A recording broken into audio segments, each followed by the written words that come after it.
اللہ نے کہا اے نبی صرف آپ پر اللہ کی سلامتی ہو، رحمتیں بھی ہو اور برکتیں بھی ہو۔ جب اللہ کے نبی نے یہ سنا تو کیا کہا؟ اے اللہ نہیں، صرف مجھ پر یہ تو صحیح نہیں، صرف مجھ پر نماز مجھ پر اور میری پوری امت پر فرض کی گئی 5 وقت کی، اور اس خوشی میں صرف تو مجھے یاد کر رہا ہے اور صرف میرے لیے کہہ رہا ہے کہ نبی پر سلامتی ہو، اے نبی آپ پر اللہ کی رحمتیں اور برکتیں۔ نہیں نہیں، اللہ کے رسول نے فوراً کیا کہا؟ السلام علینا وعلی عباد اللہ الصالحین۔ اے اللہ صرف مجھ پر تیری رحمتیں اور برکتیں نہ ہو، میرے ساتھ ساتھ ہمارے اوپر بھی ہو، ہمارے ساتھ ساتھ وعلی عباد اللہ الصالحین، اللہ کی تیرے نیک بندوں کے اوپر بھی سلامتی ہو، اللہ تیرے نیک بندوں پر بھی اللہ کی رحمتیں اور اس کی برکتیں ہوں۔ اے اللہ میرے ساتھ ساتھ میری امت کو تو فراموش مت کر، مجھ پر جو سلامتی بھیج رہا میری امت پر بھی بھیج، ہم پر جو رحمتیں اور برکتیں نازل ہوں وہ ہماری امت کو کبھی اس سے محروم مت کر۔ یہ خوشی کا موقع ہے جہاں محمد رسول اللہ اپنی امت کو فراموش نہیں کر رہے ہیں۔ اس رسول کے ساتھ ہمارا برتاؤ کیا ہے؟ جاؤ دیکھ لو میلے میں، اس نبی کے ساتھ ہمارا رویہ اور ہمارا سلوک کیا ہے؟ دیکھ لو شادی میں، اس نبی کے ساتھ ہمارا رویہ اور ہمارا سلوک کیسا ہے؟ دیکھ لو بازاروں میں اور دیکھ لو بزنس اور سروس کے موقع پر، ہم دیکھ لیں اپنے آپ کو کہ اس نبی کے ساتھ ہمارا رویہ اور ہمارا طریقہ کیسا ہے۔ آپ اندازہ لگا لیجیے۔ اب اس طرف سب جانے کی ضرورت نہیں ہے، صرف دیکھ لیجیے آپ سماج میں اٹھا کر۔ یہ تو رہا خوشی کا موقع جہاں اللہ کے نبی اللہ کو، جہاں اپنی امت کو نہیں بھولے۔ آئیے دکھ اور درد اور غم میں پہچانا جاتا کون میرا ساتھ ہے۔ اللہ کے نبی فرماتے ہیں قیامت کا دنوں کا میدان محشر ہوگی، سورج سوا نیزے کے 1 میل کے فاصلے پر ہوگا، لوگ پسینے میں ڈوب رہے ہوں گے، کوئی ٹخنے کے برابر، کوئی پنڈلی کے برابر، کوئی گھٹنے کے برابر، کوئی کمر کے برابر، کوئی کاندھے کے برابر، پسینے میں لوگ شراب پور ہوں گے۔ سارے لوگ نبیوں کے رسولوں کے پاس جائیں گے کہ اللہ سے ہماری سفارش کر دیجئے، لیکن اللہ سارے نبی منع کر دیں گے۔ تب لوگ لاسٹ میں جناب محمد رسول اللہ کے پاس آئیں گے، فرمائیں گے ہمارے ساتھ ایسا ایسا معاملہ ہے، ہمارے لیے سفارش کیجئے، ہمارے لیے اللہ سے شفاعت فرمائیے۔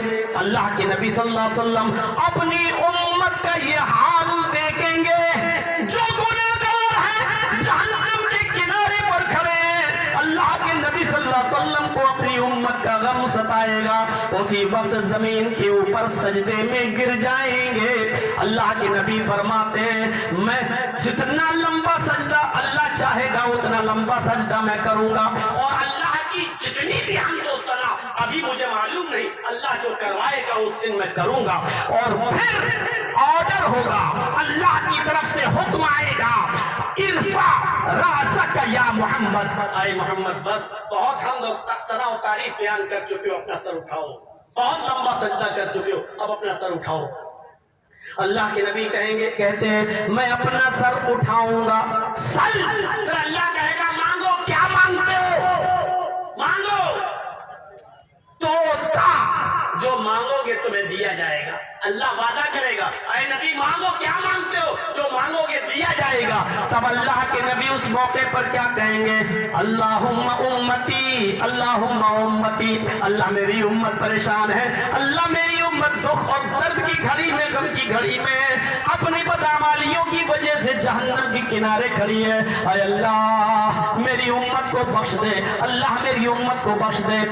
اللہ کے نبی سفارش کریں گے، اللہ رب العالمین نبی اکرم کی سفارش کو قبول کرے گا اور جتنے لوگوں کو چاہے گا، نبی اکرم جتنوں کو چاہیں گے اتنوں کو بخشوا لیں، یہ نہیں ہے۔ نبی صرف یہ کہیں گے اللہ میری امت، اور اللہ جتنوں کو چاہے گا، جتنے اللہ کی مرضی پر ڈیپینڈ پرسنٹ ہے. اللہ ان میں سے جتنے لوگوں کو چاہے گا اتنے لوگوں کو بخش دے گا, ان کی یعنی نبی اکرم کی سفارش کو قبول فرمائے گا. اس واقعے کے بعد ہم یہ بتانا چاہتے ہیں کہ جو خوشی میں بھی آپ کو نہ بھولے اور اتنے بڑے غم کی گھڑی میں بھی جو آپ کے ساتھ رہے, اس رسول کے ساتھ اٹھنے بیٹھنے لیٹنے سونے جاگنے کھانے پینے شادی بیاہ نماز روزہ حج زکات, اس پوری زندگی میں ہمارا رویہ کیا ہے اس رسول کے ساتھ جو ہمارے لیے خوشی میں بھی ساتھ دیتا اور غم میں بھی. کیا محبت ہے ہماری اس رسول سے. یہ واقعات جو ابھی ہم سنانے جا رہے ہیں آپ کو, ان واقعات کی لسٹ بعد میں آئے گی آپ کے سامنے. یہ واقعات اس لیے سنائے جاتے ہیں کہ عبرت حاصل کی جائے, ورنہ کیا مطلب ہے واقعات کو مثالوں کو دینے کا کیا مطلب ہے؟ صرف اسی لیے کسی کے سامنے پورا قرآن پڑھ کے رکھ دو, وہ سن لیتا ہے. اور دیکھ لیجئے رمضان کے مہینے میں بہت سی مسجدوں میں ایک دن میں ہی پورا قرآن ختم کر دیا جاتا ہے, لیکن کوئی فرق پڑتا ہے؟ نہیں پڑتا. اور کسی کی زندگی میں صرف قرآن کی ایک ہی آیت پیش کی جائے, وہ اس پر ہی غور کرتا ہے اور اس کی پوری زندگی بدل جاتی ہے. صرف ایک واقعہ انسان کی پوری زندگی کو بدل دیتا ہے, صرف ایک واقعہ. اور آپ نے نام سنا ہوگا حمید الدین ابو الحاکم, جن کے باپ کا نام تھا بہاؤالدین, جو کیچ اور مروان کے بہت بڑے حکمراں گزرے ہیں, بہت بڑا حاکم گزرا ہے بہاؤالدین. بہاؤالدین کے انتقال کے بعد اس کا بیٹا حمید الدین, جس کی کنیت ابو الحاکم تھی, جس کو ابو الحاکم کے نام سے بلایا جاتا تھا, ابو الحاکم کو خلیفہ یا بادشاہ بنایا گیا, حکمراں بنایا گیا. اور سنیے, آپ تعجب کریں گے, یہ ابو الحاکم 21 سال تک حکومت چلاتا ہے. 21 ایئرس, 21 سال تک اس نے حکومت چلائی. 21 سال تک اس کا جو شہر تھا, شہر جہاں کا یہ حکمراں تھا, اس شہر کے بیچوں بیچ میں ایک باغ تھا, گارڈن, بہت خوبصورت باغ تھا. اس باغ کی دیکھ ریکھ کرنے کے لیے یہ ایک لونڈی رکھے ہوئے تھا, ایک خادمہ کو رکھے ہوئے تھا. لونڈی جب میں بولوں تو خادمہ, ایک خادمہ ایک لونڈی رکھے ہوئے تھا جو اس میں پانی دیتی تھی. اور یہ ابو الحاکم اس باغ میں روزانہ جایا کرتا تھا اور تھوڑی دیر اس باغ میں آرام کرتا تھا. بڑا خوبصورت وہ گارڈن تھا, بڑا خوبصورت وہ باغ تھا. اس باغ میں یہ آرام کیا کرتا تھا اور اس آگ کے آرام کے لیے اس کی لونڈی, اس کی خادمہ اس کے بستر کو بچھایا کرتی تھی, جس بستر پر وہ آرام کرتا تھا. ایک دن لونڈی نے بستر بچھایا, جانتے ہی کہ اب ان کے آنے کا وقت قریب ہے. لونڈی کو احساس ہو گیا کہ اب آنے کا وقت قریب ہو گیا ہے ابو الحاکم کا, حمید الدین کا. اس کے آنے کا وقت قریب آ گیا ہے میرے آقا کا, مالک کا.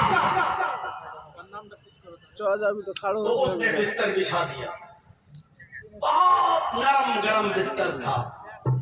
ذرا توجہ ادھر دیجیے, اب بچوں کے کھونے کا وقت ہو گیا ہے, اسٹیج کے قریب آتے جائیں گے, کیونکہ یہ وہ وقت ہے جب ان کی اماں بھی کہیں سو رہی ہوں گی اور ان کے باپ کو بھی جلیبی کھانے سے فرصت نہیں ہوگی. یہ وہ وقت ہے اور اس وقت میں ہم کو لایا جاتا ہے. یہ ہر جگہ کی پریشانی ہے, صرف ماسٹر صاحب کی نہیں, ہر جلسے والوں کی اور ہر ادارے والوں کی ایک پریشانی ہے. اور ہماری مجبوری یہ ہے کہ ہم اس وقت لائے جاتے ہیں جب سب کے بچے کھونے لگتے ہیں. اب یہ بچی بیچاری, اس کا باپ کا پتہ نہیں ہے اور اماں بیچاری کہاں ہوگی, اس کو اپنی بیٹی کا پتہ نہیں ہے. تو میرے یہ وہ وقت ہوتا ہی ہے ایسا. خیر ابھی تو سننے میں آیا کہ میرے بعد بھی صاحب کوئی ہے, ایک اور صاحب بولیں گے. ایک مولانا صاحب اور ہیں جو میرے بعد بولیں گے، اللہ ہی رحم کرے کہ آپ کتنا ان کو سنیں گے، لیکن جائیے گا نہیں، مہمان ہے، عزت سب کی کرنی چاہیے۔ تو میرے بھائیوں ذرا تصور کریں آپ، اس بادشاہ نے کہ آنے کا وقت قریب ہو گیا تو اس نے بستر کو بچھا دیا، نرم نرم بستر، نرم و نازک بستر۔ ذرا توجہ کیجیے گا، یہ واقعہ میں اس لیے سنا رہا ہوں تاکہ آپ کی نیند اڑ جائے، آپ کی اگر آنکھوں میں خمار ہو تو وہ غائب ہو جائے۔ صرف ایک واقعے نے اس 21 سال کے حکمراں کی زندگی بدل دی۔ بڑے ناز و نخروں میں پڑا ہوا، جس کو باپ کی وراثت مل گئی اور 21 سال سے جو حکومت کر رہا تھا، اس کے باپ میں رہنے والی ایک نوکرانی، ایک لونڈی، ایک خادمہ نے بستر بچھا دیا، لیکن سوچنے لگی کہ چلو بھی تھوڑی دیر ہے بادشاہ کے آنے میں، اس بستر پر آج میں لیٹ کر دیکھوں کہ کیسا ہوتا ہے بادشاہوں کا بستر۔